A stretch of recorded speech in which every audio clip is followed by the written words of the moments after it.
Bago tayo magpatuloy, huwag kalimutang mag-subscribe sa aking channel.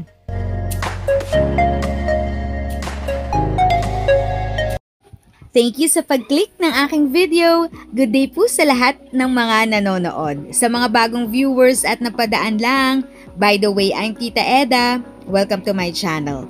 Ang channel na maghahatid sa iyo ng dagdag kaalaman tungkol sa government services, bagong mga balita at informative videos na galing sa legit na resources. Mag-subscribe na para updated ka. Magandang araw sa ating mga viewers, lalo na sa ating mga lolo at lola. Tita. This is Tita Eda. May magandang balita ako tungkol sa Las Piñas. Noong March 28, 2025, may bonggang proposal si mayoral candidate Aguilar. Gusto niyang maglaan ng pondo para sa pension ng mga senior citizen natin. Teka, baka iniisip niyo, di ba may pension na? Tama kayo, may social pension program na tayo galing sa national government sa DSWD. Nitong April 29, 2025 lang, 1,240 senior citizens sa Talon 3, Almanza 1 at Pilar, nakatanggap ng PSIN bawat isa para sa pangalawang hati ng taon. Malaking tulong yun, di ba? Ano naman itong plano ni Aguilar?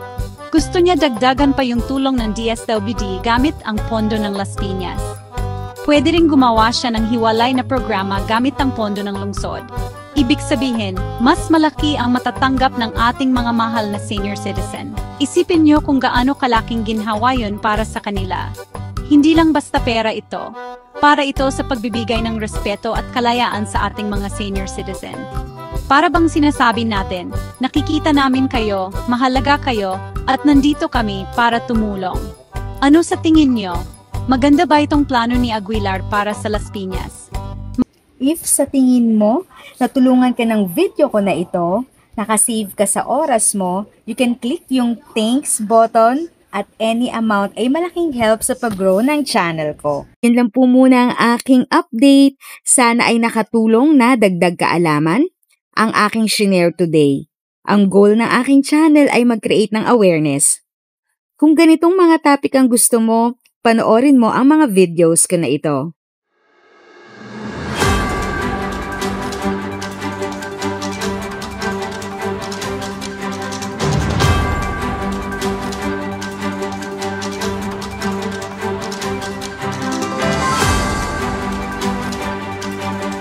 Thanks for watching! Kung may kapamilya, kaibigan o kakilala sa tingin mo ay magiging interesado sa video, please share or tag sila sa comment section.